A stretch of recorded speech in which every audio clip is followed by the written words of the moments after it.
question for you. Katie, apologies.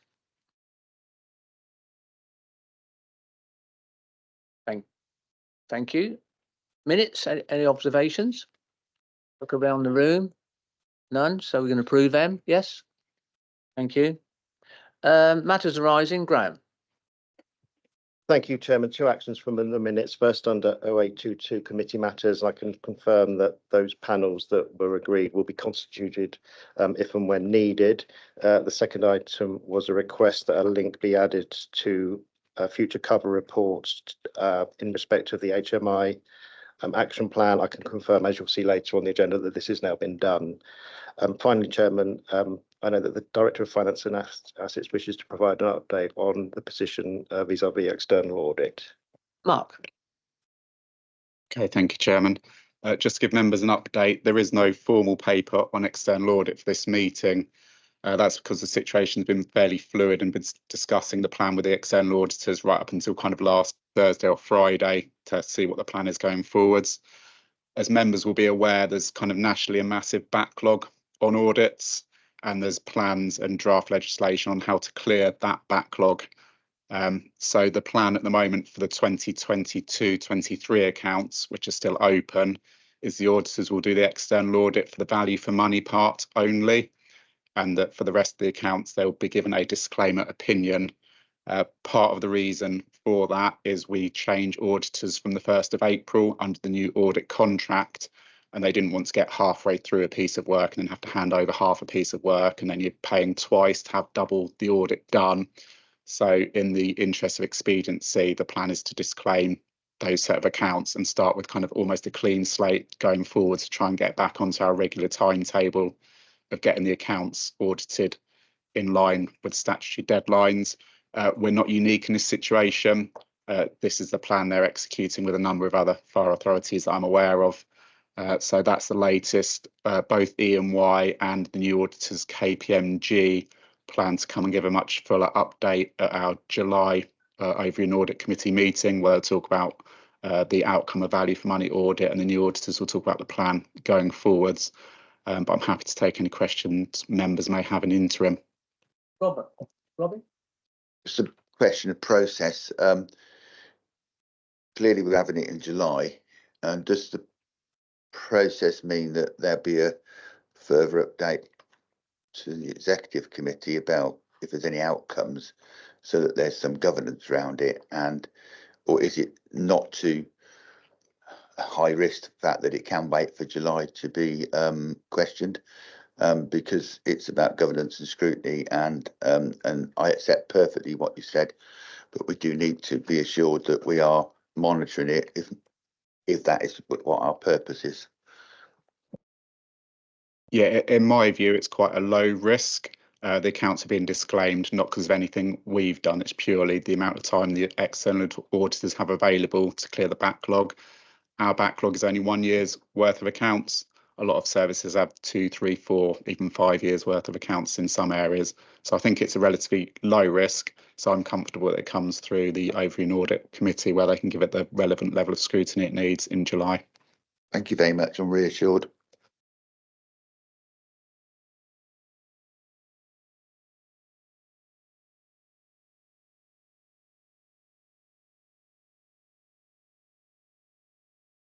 Yes, thank you, Chairman. On the agenda in part 2, after the exclusion of the public, I see there's an item on local pension board update. I'm not sure if I should, but if you're not sure, we should always declare. I am in possession, and for a long time, I hope yet, of a fireman's pension, albeit it's London. I don't want people to think that I'm taking part in the discussion with the pension that I get. So it's better to declare an interest, and I'll go. Thank you.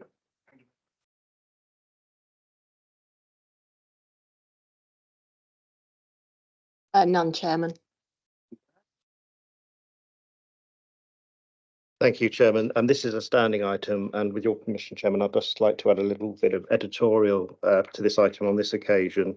The reason that this is a standing item results from recommendations from the Office of the Surveillance Commissioner when one of the inspectors used to undertake triennial inspections of this fire authority in the use of its powers under the Regulatory Investigatory Powers Act, and it was a recommendation that visibility should be given by reporting up to the governance body of the organisation.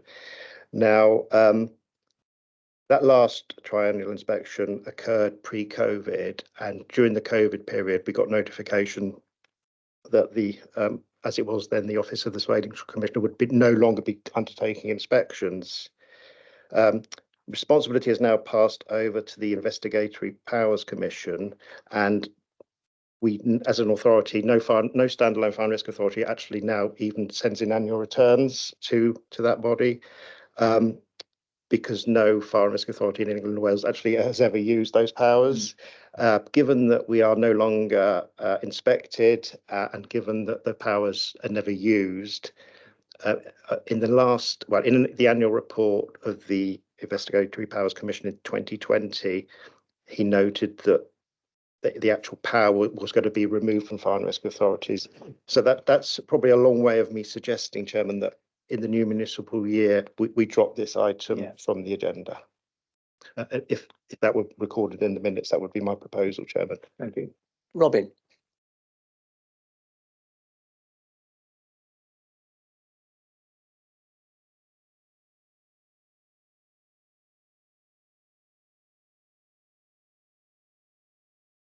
I'm absolutely sure that the advice given by the officers is in line with where we ought to be, but I'm also absolutely sure that when you remove a level of governance from any organisation, surely then it will come back, or at a later stage we'll end up doing it again because it goes in the figure of 8.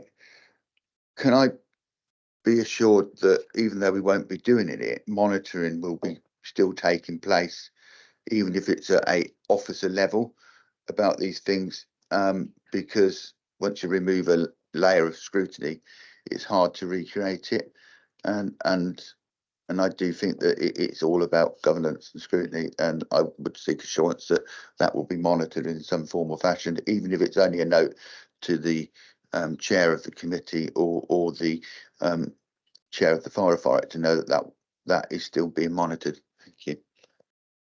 That's a very good question, Councillor. Currently, and this would continue in line with your suggestion, I think this will align with your suggestion.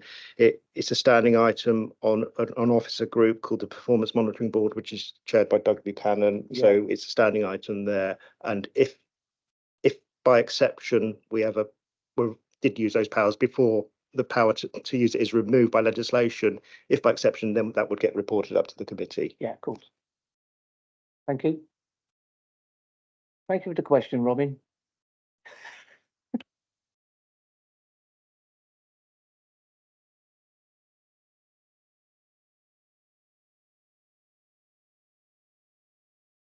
Yeah, yes, thank you, Chairman. And good morning, everybody. So our first paper today details the status of the agreed audit management actions and the progress against the implementation. Apologies, but there is actually just an error on the recommendation on that report. It should actually say to note the progress of the annual internal audit actions rather than the plan. At the time of the report, we were looking at 40 actions, of which 22 had been fully implemented, 10 were in progress, and 8 were past the due date. However, this is now the 8 has now dropped to 5, as 3 of those actions relate to the Blue Light Hub. And we've changed those dates slightly to allow for a final project evaluation report to be prepared. So the detail on the management actions is from page 23 onwards. So I have to take any particular questions on any of those management actions. Robin. Yeah, firstly, thank you for the report. Maybe it's me, I'd have a job to understand what the relevance of it is and how it actually works. You've got in the report about transformation technology. Technology always, as an agricultural person, always been quite a challenge to me personally. It states in there to confirm whatever, and it's moved down the risk register, but what we all read, if not understand, is that technology produces both values to authorities and also adds risks because of the issues around cyber and the issues around the fact that it's not always work. Basically, it can be problem. How are you content that it is moving down the risk level, and at an earlier stage, if that changed for any reason, you'll come back with something to us? Because it does change overnight, doesn't it? Technology, you wake up in the morning, none of it works. So I think that's probably more of a question for officers around the risk around the technology, but certainly from the work that we've been doing in this area, and we will continue to do in the area, because obviously, say, IT is always moving. Then we are happy with how those risks are being mitigated. Obviously, we're raising some recommendations for improvement, but it might be that officers want to make a bit of a comment around actual internal controls over those particular risks like cyber, etc. Thank you. Any comments? But yeah, just in terms of cyber risk, it's something we're very alive to. It's one of the big risks, and cyber is on the corporate risk register as a potential risk, but we have lots of mitigations against it in terms of having good kind of both IT defences, but also in terms of training rolled out to end users. It's a mandatory training module so that everyone is aware of risks of cyber security and their role in helping to prevent attacks. Thank you, Mark. I knew that's what you were going to say. That's why I asked the question, so that you could say it. And it just shows that we've seen an audit and we've asked the question and you've reassured us that it's going on, which is the purpose. Thank you.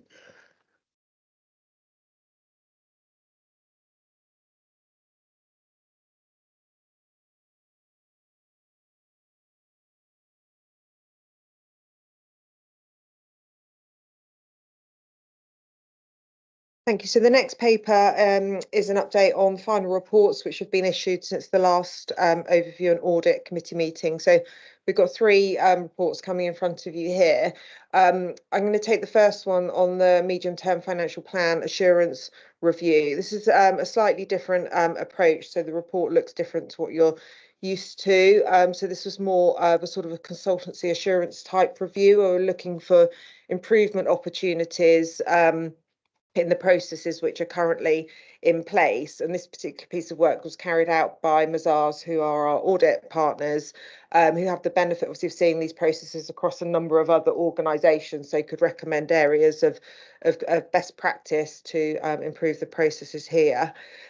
So the detailed report is from page 31 onwards, but on page 37, there's an executive summary which gives an overview of the observations over each of the areas covered. So they looked at processes and controls, people and skills, data and financial analysis, objectives and goals, compliance and risk management and monitoring and delivery. And you'll see further on into the report that they've got some detailed actions there, which were discussed with senior management, and have obviously got the responses to those.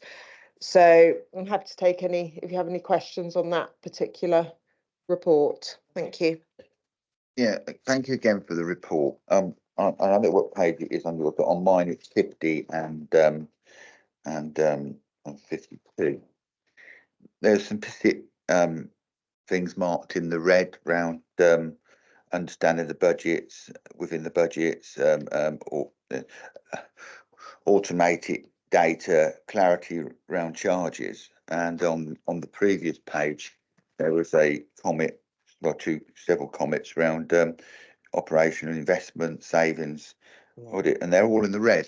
Now, I'm sure that the explanations that you've given are parable with what you would do as an auditor. What I would seek through either your good self or an officer is an understanding of how we quantify the collection of things in the red against where we are financially as an authority, because let's be of no doubt that it was challenging enough for the officers to put together the budget, which we agreed to actually run the authority, and these things are all quantitative risks, which in my limited experience seem to be concerning.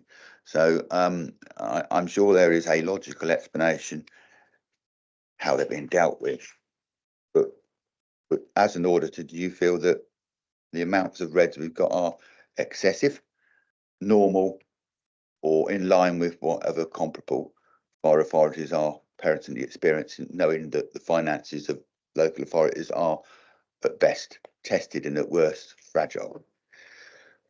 Okay, so if I just come back on the number of reds, actually on page 50, they're actually ambers rather than reds. So apologies if that's not if the colour coding isn't very clear. There's very few reds. So I think there's one on page 52. So actually a lot of them are amber, so sort of medium priority. So Yeah, it's the paging on your document. The ones I'm looking at are red, unless I'm going colourblind overnight. Page 50 on this here, and it goes to.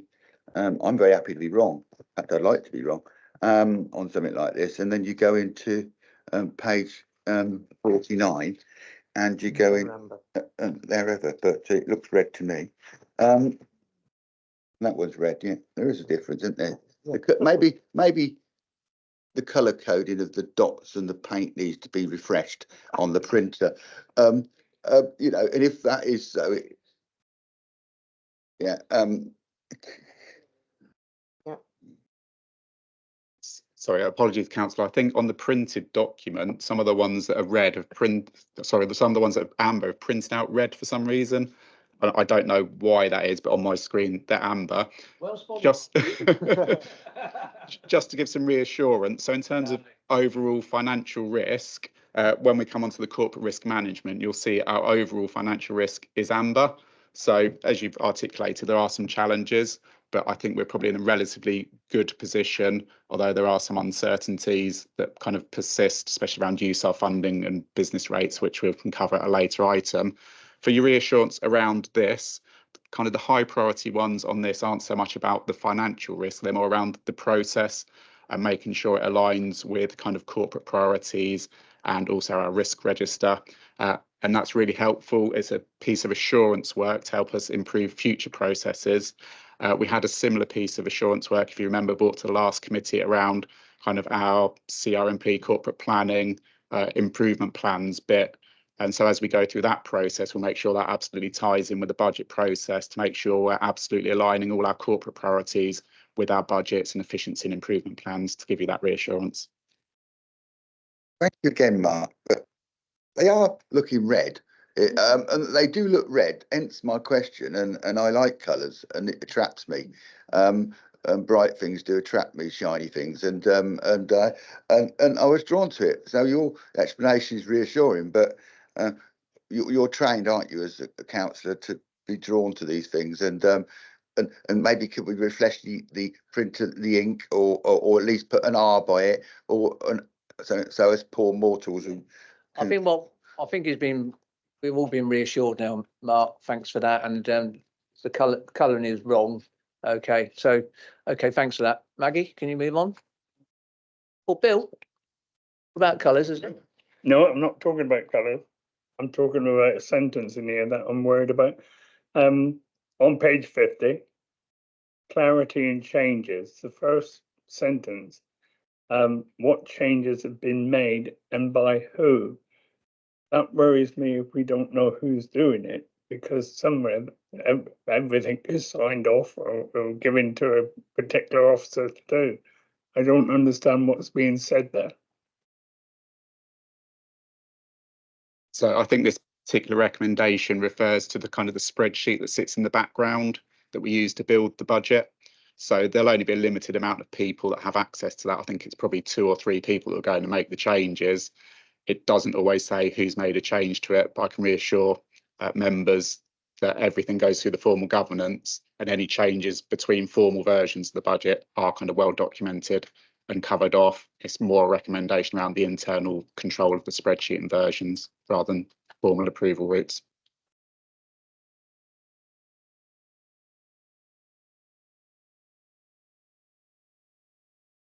You know, when they do changes, they sign and said, I've made this change. I easily remedied. I'm just worried when things are not anonymous, but not sure who it is.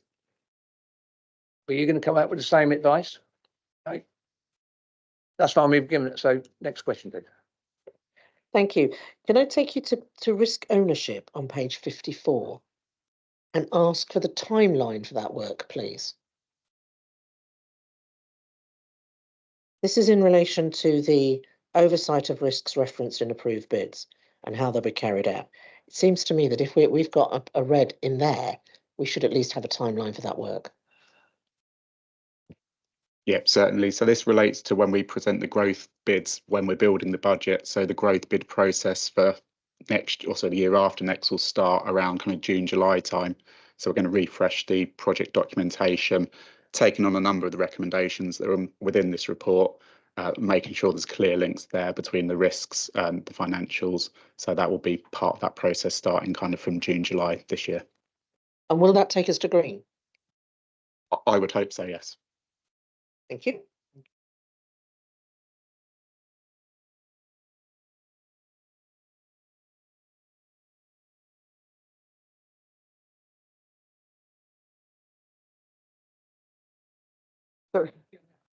Sorry. I'm just going to hand over to Alex, who's going to take you through the other two final reports in the pack.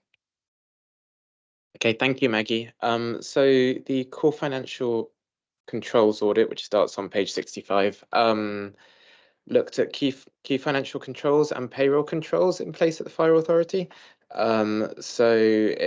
We gave it an overall assurance opinion of substantial, with 2 medium priority actions around expenses and debtors, and 2 low priority actions around purchasing cards and transactions held in suspense. We also followed up on actions raised as part of the 22-23 audit, and we found them all to be fully implemented. Just one thing to note on finding 1 on page 75. So the South Central Ambulance Service debt, which made up 91% of the Fire Authority's debt profile, has now been paid, and we received evidence of that following the audit. Happy to take any questions you might have on the audit.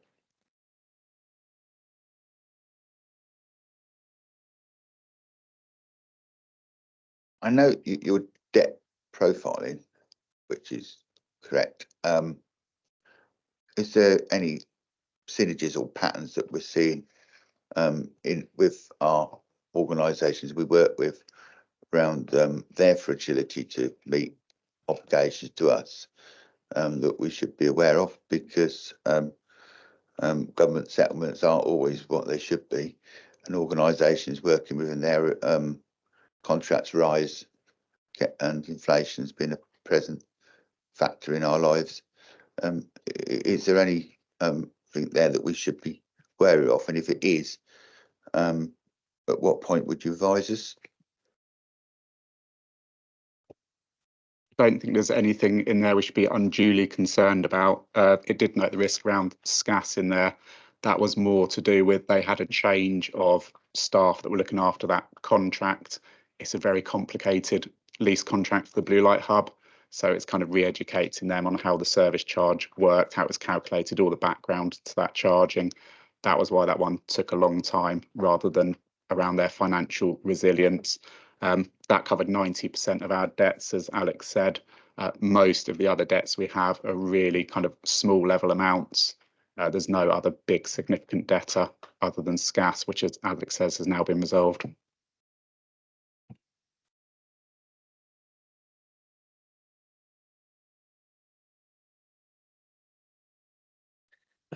Thank you. Moving on to the contract and critical supply management audit now. So this audit looked at contract management and critical supply management, and had an overall assurance opinion of reasonable. This was limited for contract management, for which we raised 4 medium priority actions and 1 low priority action, with 1 high priority action for critical supply management. Happy to take any questions you might have on this audit.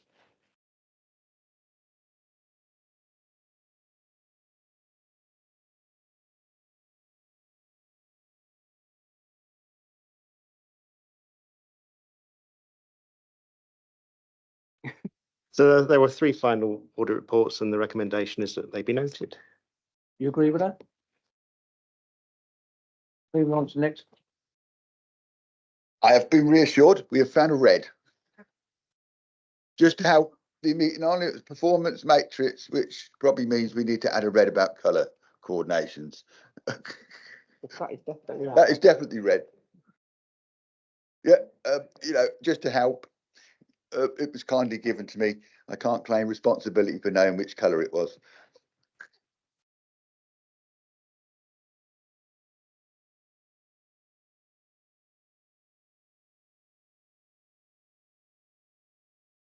Okay, thank you. So I'm pleased to say that we've fully delivered the 23-24 internal audit plan, and the final annual opinion report will come to this next meeting. But we're now looking forward to 24-25. So the final paper is the internal audit strategy and the proposed internal audit plan for the next financial year. There's no material changes in the strategy, and the team who deliver the work for you is going to remain the same, with Selina Harlock as the manager of the contract, and Alex as the audit lead. The account and audit service, and we will deliver this service for you in accordance with the public sector internal audit standards. The internal audit plan has been drafted in consultation with your senior management, and with consideration for corporate plan, strategic risks, and also any previous audit activity that we have undertaken. So the proposed audit plan, which we're looking for approval, is on page 115. So that's Appendix A of that particular paper. So I'm happy to take any questions that you might have on what we're proposing to do for you for the next financial year. Questions? Don't appear to be any. Okay.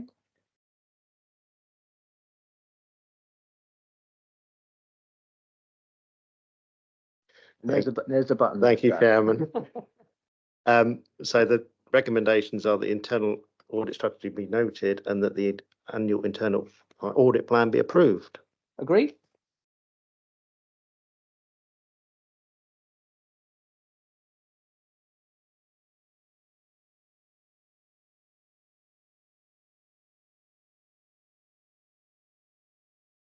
Thank you, Chairman. So as you'll have seen from the report, which is at pages 119 to 140 of your papers, there have been no changes to the risk scores or RAG statuses, nor any new items added to the corporate risk register since it was last reviewed by this committee at the November meeting. Since then, it's been regularly reviewed by officers at our performance monitoring and strategic management boards, most recently at the 20th of February SMB, and also by lead members where individual risks fall within their areas of reference. Appendix 3 contains the detailed evaluations and status reports for the individual corporate risks. Although there have been no fundamental changes to the risk assessments, there have nonetheless been some developments in relation to some of the risks that I will draw to your attention before referring back to the Chairman for any questions or comments that you may have.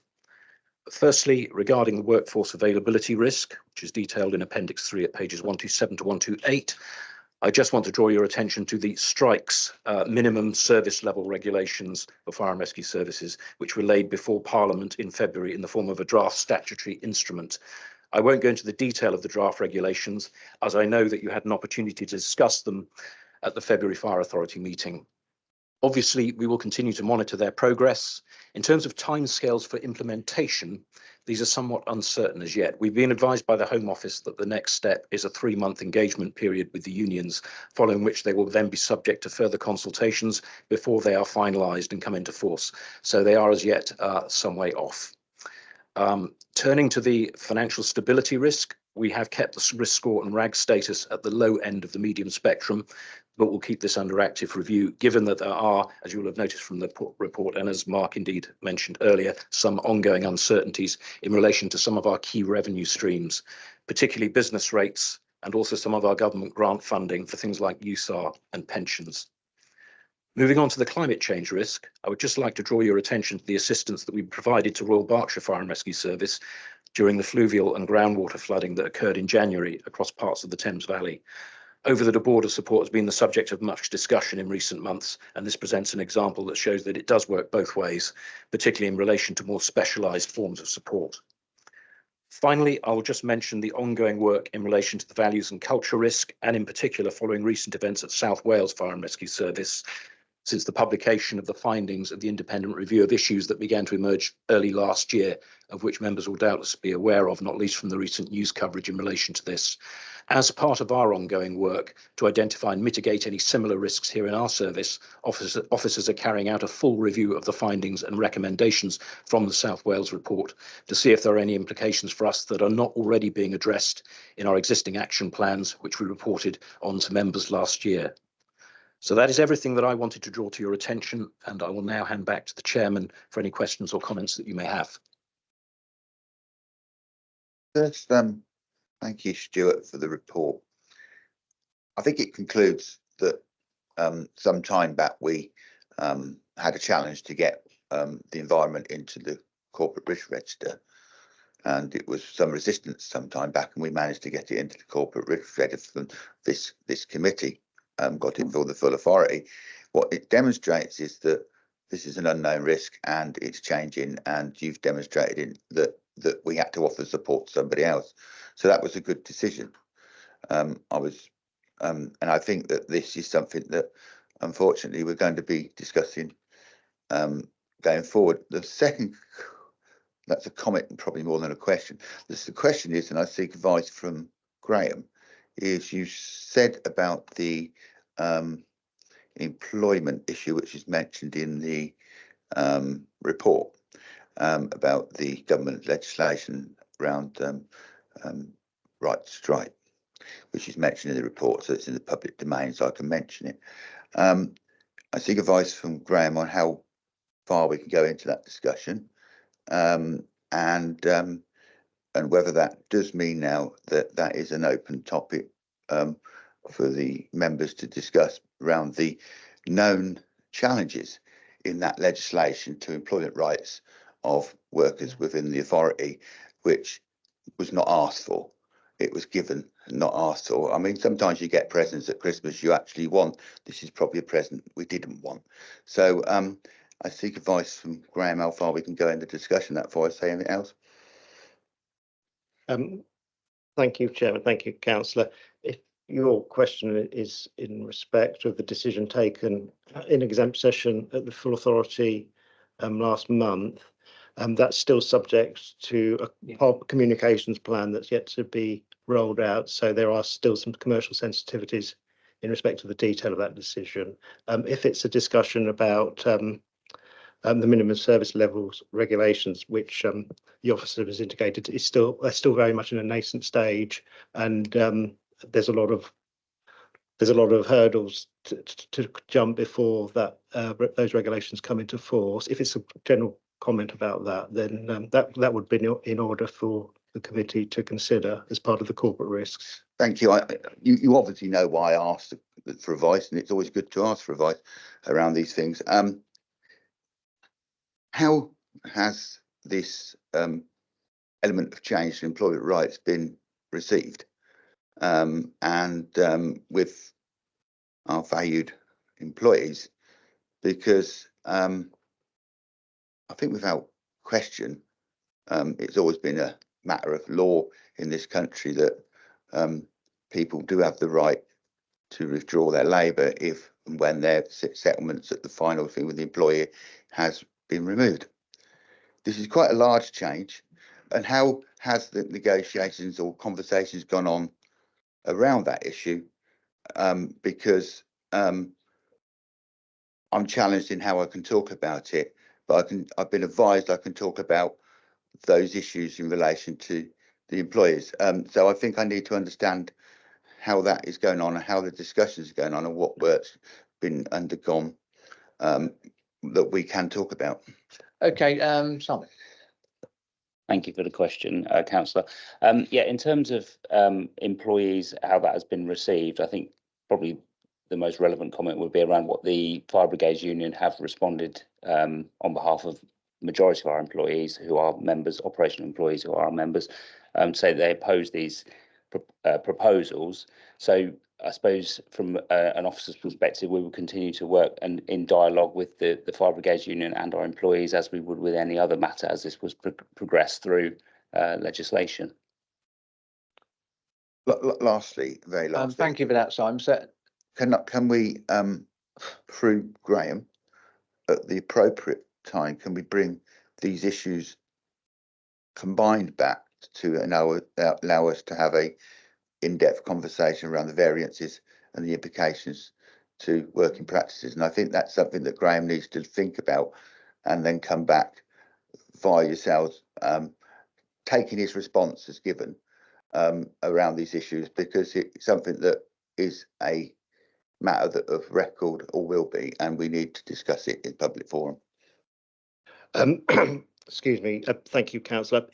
It's already caught in the corporate risk register that comes to every meeting over your audit committee. So yes, it will feature in future discussions as part of the corporate risk discussions. And in respect of the specific issue that you're alluding to, by the time the paper next comes to the Overview and Audit Committee, there'll be a lot more will be in the public domain about that particular decision. So yes, it will certainly feature as part of future discussions, because it's staff availability, including the risk of industrial action, is always brought to this committee. So it's in order for that to be discussed at a future meeting. another question, I believe. Thank you. Thank you, Chair. In relation to the workforce availability stability, I'm pleased to see that we're making some progress here. And 2 points arise from this. Mark recently confirmed for me that there'd been some progress in relation to the facilities available for female firefighters.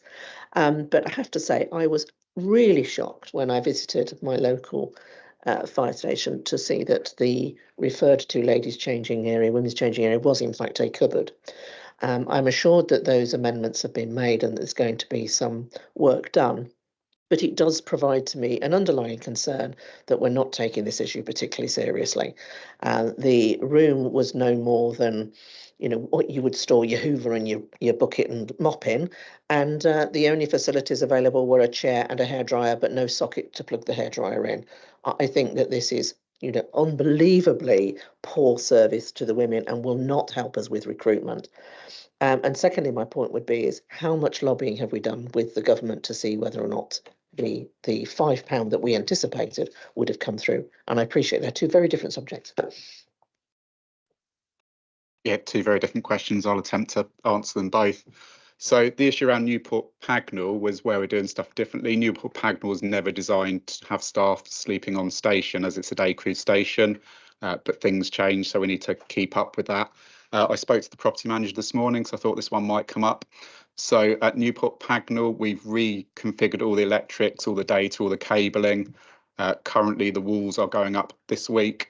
The property manager said within the next probably 7 working days, that will all be complete. New walls, redecorated, repurposed areas with dedicated dorm facilities for females. So I thank the kind of FBU for bringing that to our attention at that meeting.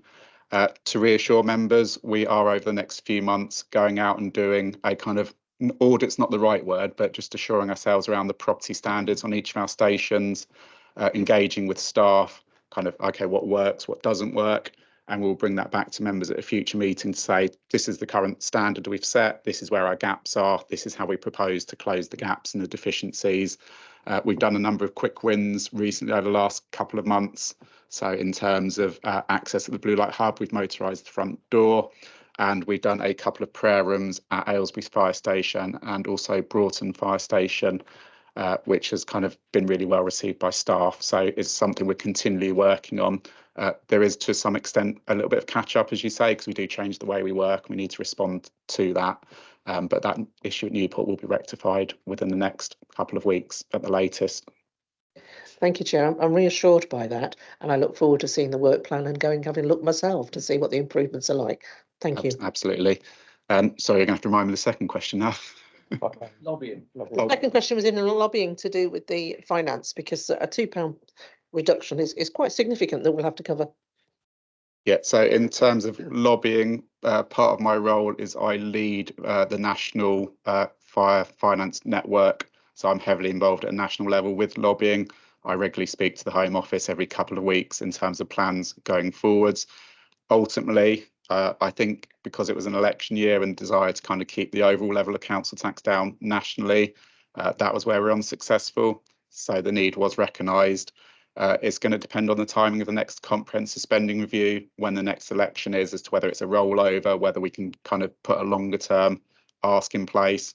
But our ask will be very much around the two key tenets of £5 flexibility every year on council tax and making sure that government grants are increased in line with inflation each year. So that is kind of the two key threads we'll put forward as part of our continuing lobbying, which we will do every single year. And ideally, we'd like to, rather than have the referendum limits decided on an annual basis, if we could keep that principle in as a base principle, that would just make planning so much easier, because planning 1 year at a time is very hard, especially when you've got kind of longer term things you need to do on property and vehicles and those kind of replacement programmes. Thank you again, Mark, for giving such a good response. It would be nice, wouldn't it, if we had a settled way to plan our finances over 2 to 3 years, so that you could actually plan rather than waiting for the spending review, sat there waiting to know whether you can budget. It would be nice if post-election there was some certainty about planning, because planning your finances over a longer term means that you can make more strategic decisions and save more money.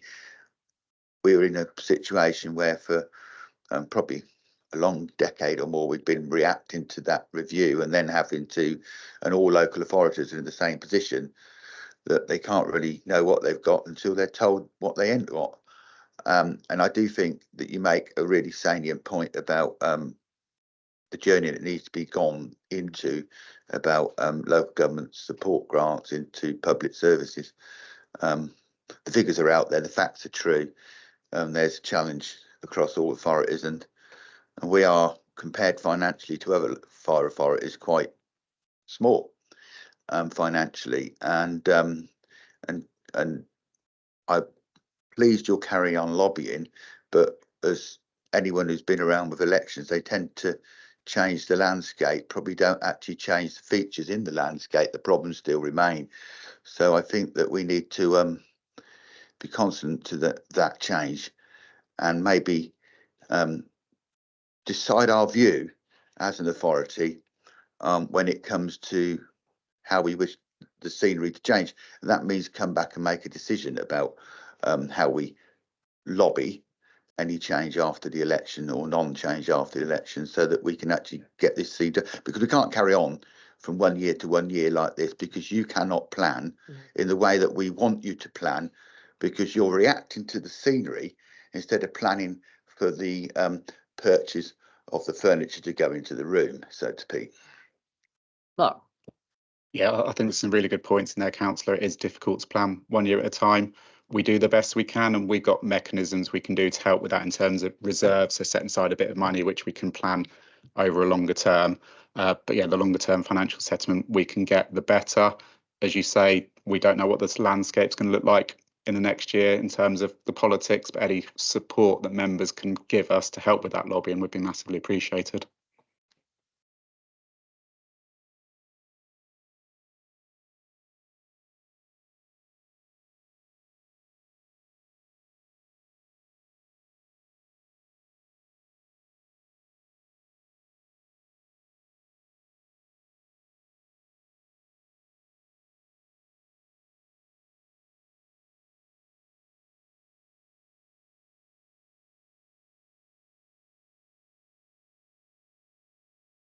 Thank you, and good morning, everyone.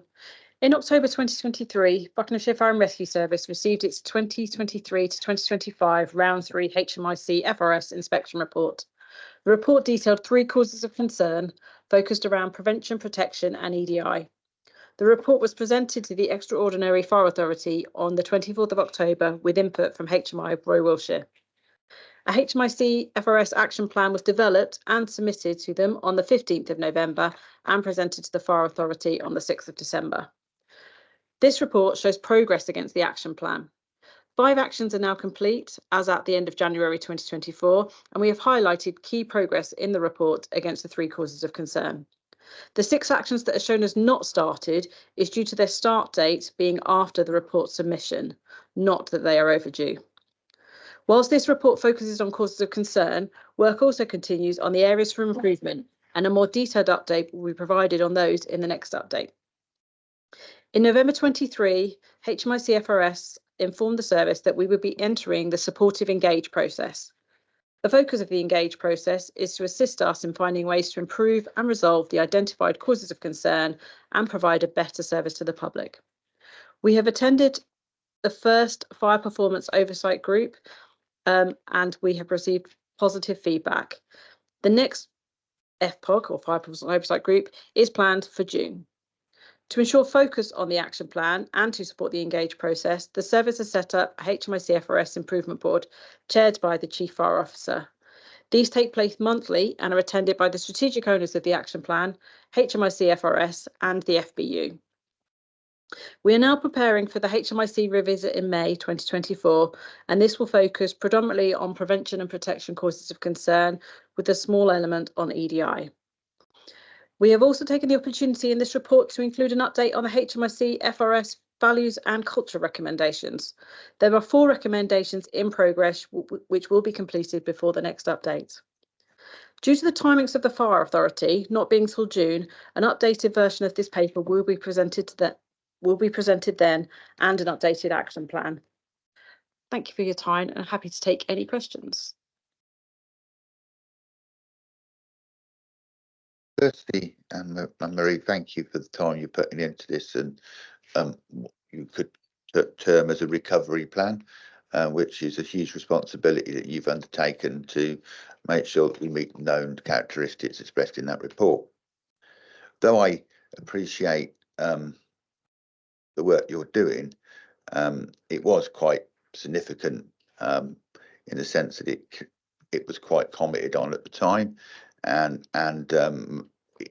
in various views. Would you believe that the journey that we're going on in your response suggests to me that you've got a plan for recovery? And do these people in the HMRC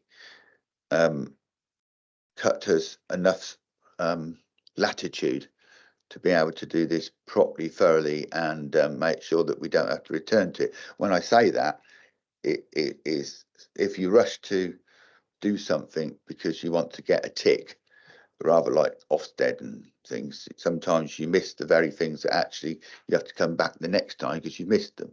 Because that's where I'm getting. We need to go steadily with this. We need to be assured of what we're doing. And the last thing you said about the diversity and whatever, which was mentioned in the report, is a big issue, and we do need to be confident of the how important that is, although it may not to the public register its importance. It's actually important to the operation and good operation of the report, because they won't see all what you're doing.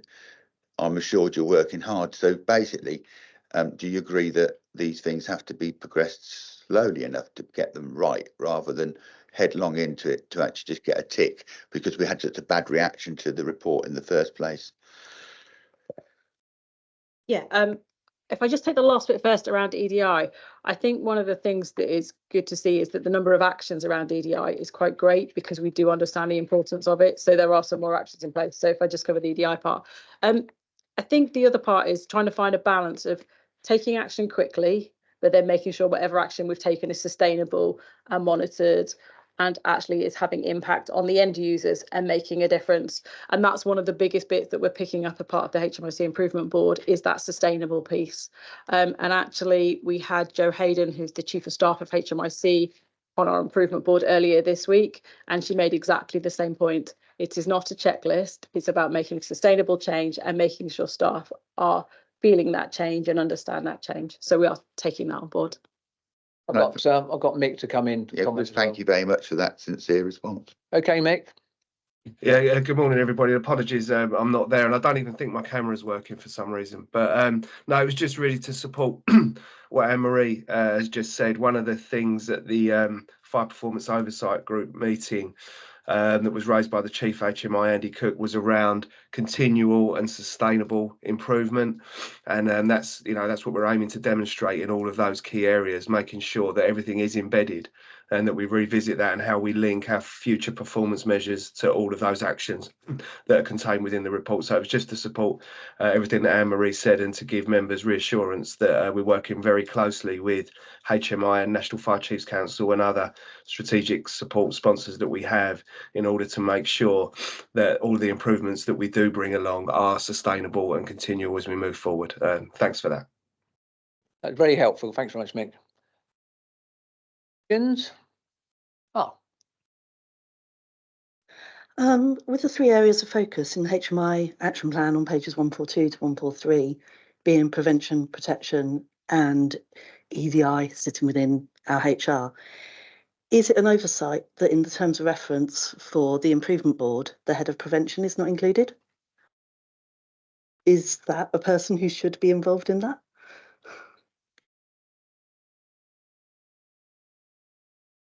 I can pick it up.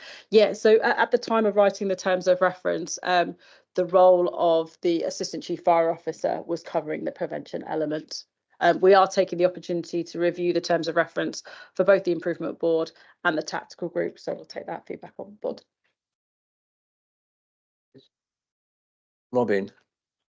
Just for the record, can we minute that? Make sure we minute that comment and Anne-Marie's response, because I think that is a key comment, and we can't make a recommendation, I don't think, to do it, but we can note that that was a concern, and Anne-Marie has responded to it, because I think it's important we pick that up because it was very important comment. Thank you. It's been minuted. Thank you very much, Katie. Recommendation. Thank you, Chairman. Take members to the recommendation on page 141 that the HMI CFRS 2023 to 2025 update be noted. Do I agree with it? Thanks very much. Item 10. Go.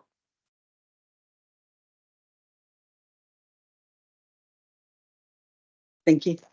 Item 10 is the Prevention Improvement Plan update and highlight report. It is on pages 162 to 167 of your papers. For the context, the Prevention Improvement Plan was introduced in autumn 2021 following approval at ONA. It brought together the recommendations of the prevention evaluation completed by now Group Commander Adam Birch and the findings of the 2021 HMI CFRS inspection, along with the elements of the Prevention Fire Standard that was also launched in that year. At the time of drafting this highlight report, 41 of the 60 recommendations were completed. Work had commenced on the development of the PRMS system, which will, when completed, close a further 8 recommendations that are outstanding, including things such as a reduction in PRMS questions and risk stratification, both of which are key pieces of work and are in a test phase termed sandbox at the moment. A revision of the processes associated with the fire sector intervention scheme is due to be completed by April, and this will align it to the nationally termed fire safety intervention model and the work that's been undertaken by the NFCC. Whilst I'm pleased to add that since writing this report, a further 3 recommendations have also been closed, the service is now in a good place with the plan for it to be closed as an improvement plan in April 2024 and move to a prevention business delivery plan, any outstanding actions at that point that were considered to be ongoing for the service. Such items will include the further development of the evaluation of prevention activity. Whilst we have an agreed process in place that has gone through relevant governance, this will be reviewed to align with the national evaluation model for prevention that is due to launch following its testing completing in May of this year. And that alignment will enable us to compare our prevention activity on an equal footing across the country. Other areas related to that are the means through which we will achieve the requirements of the serious violence duty, which are a statutory obligation for our service. Any questions?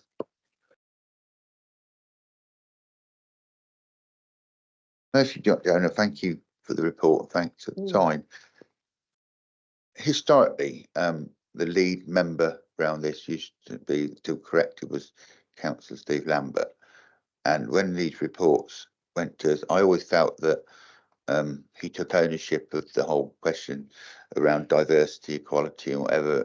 And I've known Steve for years, and he took ownership of it. What interaction has there been with the lead member around this with you? And are you getting the, which is important to understand, the level of communications around those issues that historically once was, because they are very important to the work that Anne-Marie is mentioned, and it was mentioned in that report. So I do need to understand that there is a stream of communication around this, because understanding these issues is very complex, and inclusion, diversity, and whatever is very complex. And I need to understand that there is you are getting the support and understanding the day-to-day conversations around that to make sure the lead councillor is on this fight is actually working with you. Simon. Yeah, thank you. Your memory may serve better than mine. I don't recall Councillor Lambert being responsible for prevention as a lead member previously. However, if we could perhaps talk about it outside the meeting and just clarify that. But it may have been when I was referring to diversity, inclusion, and whatever, which he definitely was. Yeah. He definitely was a lead member on that, and he definitely used to come here and give us full engagement. And that was the commentary that I made on the editor in the report, not the overall control. I wanted to seek reassurance that the Lambert once did. Yeah, just to confirm, in terms of the prevention report, I do regularly update the lead member for that, and he has been supportive of that report. Anything else, Joe?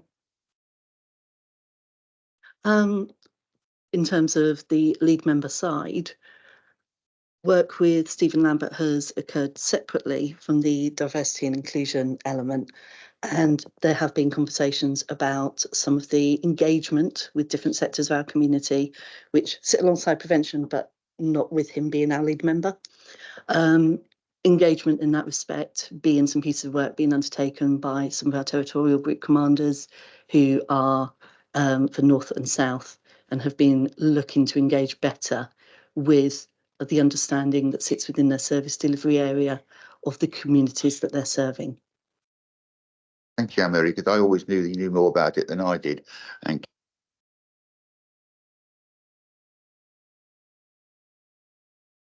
recommendation at 161 that the Prevention Improvement Plan Highlight Report September-December 2023 summarising the progress made against the measures required to secure long-term improvements to prevention delivery in Buckinghamshire Fire and Rescue Service be noted. Is that approved? Thank you very much. Right, item 11, Marcus. Thank you. Good morning, members and officers. Today I'll be presenting the Treasury Management Performance Report for period April to December 2023. The accrued interest earned for this period was 707k, which is 444k higher than the budget set for the same period, and is 357k higher than the budget set for the whole financial year. In terms of investment, as at the 31st of December 2023, the authority had just shy of 20 million invested in various counterparties, including banks, building societies, money market funds, and current accounts. By March, at the end of March this year, this will reduce to approximately 17 million. As you can see from the investment chart on page 175, we have deals maturing on a frequent basis to ensure we're able to meet our short-term expenditure requirements. In terms of borrowing, during the year, we repaid a PWLB loan, and this equated to 627,000, and we actually received a discount in doing so due to the interest rates. The next loan that is due to mature is during this month, and that's for £1 million, and funds have already been set aside to cover this when it's due. These loans don't directly impact the revenue budgets. Moving on to interest rates, the Bank of England's Monetary Policy Committee has increased the base rate on 14 occasions since December 2021, with the current interest rate being at 5.25%. The next review date is the 21st of March 2024, and our Treasury advisors are projecting the base rate to not increase and for a steady reduction over the next 18 months. The authority has been able to benefit from the rates increasing when reinvesting surplus funds, therefore generating additional income for the authority. I can confirm that the authority has achieved the budget set of 350k for 23-24 and are projecting to achieve in the region of 900 to 950,000, which is more than we pay out on our loans, which is only £215,000 in interest.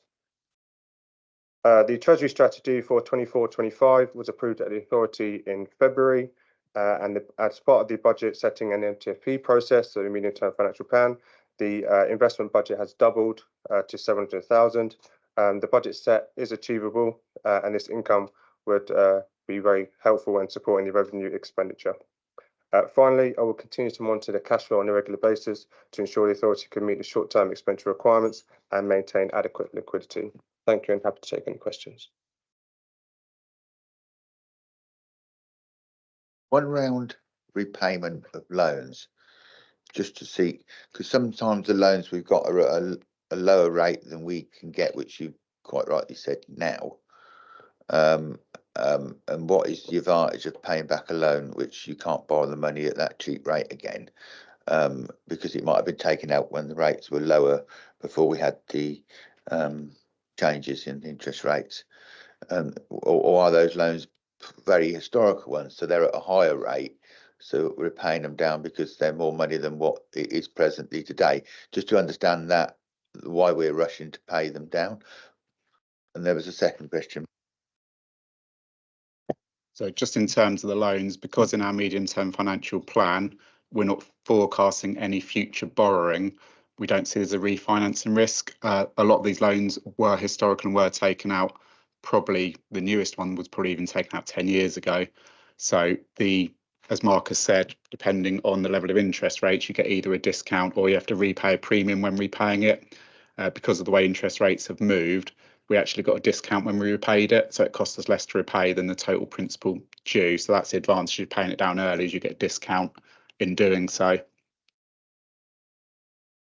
The second question was, you mentioned in the report the aspirations that interest rates will steady off or not go down after the shock to interest rates that took through financial decisions in London, which caused the massive rise in the first place. So what do you base that view on, that we are in more settled times? Because in your report you cite many of the different stresses in the world around the conflicts, and I don't want to go into specifics around that for good reason, but you cite the world is still not a very settled place. So I wonder how we're so assured that those interest rates will stay as they are, because there's so many unknown quantities outside this country that we can't control. We take advice from Link, who are Treasury advisors. They look at a range of factors when looking at their forecasts. You're right, it is an unknown, so we will continue to monitor them. We're going on the best information we have available at the time. We've planned for the coming year, as Marcus said, in terms of those forecasts. We do forecast a steady reduction, so we are forecasting that over the medium term, we will get less and less money in terms of the interest gained on our investments. Because we don't actually borrow or have no plans for future borrowing, any current borrowing we have is at a fixed rate. Actually, higher interest rates on their own in terms of treasury management actually help us in terms of investment yield. But we don't forecast any massive shocks. But as you say, these things happen. There was a massive spike recently, and I won't go into the reasons why. There was a massive drop off when we have COVID and the base rate went down to 0.1%. So there's always going to be shocks in the future. But all I can reassure members is that we manage our treasury very well. I know at the last authority meeting you asked for a benchmarking report, which we'll bring to the next meeting, without massively stealing Marcus's thunder and spoiling it. We manage our cash very well. Our average duration of lending is much longer than the average because we manage that really well, and therefore the rate we get is a lot higher than the average. So Marcus and the team do a really, really good job of treasury management. So I commend them and reassure members that we do a very good job of it.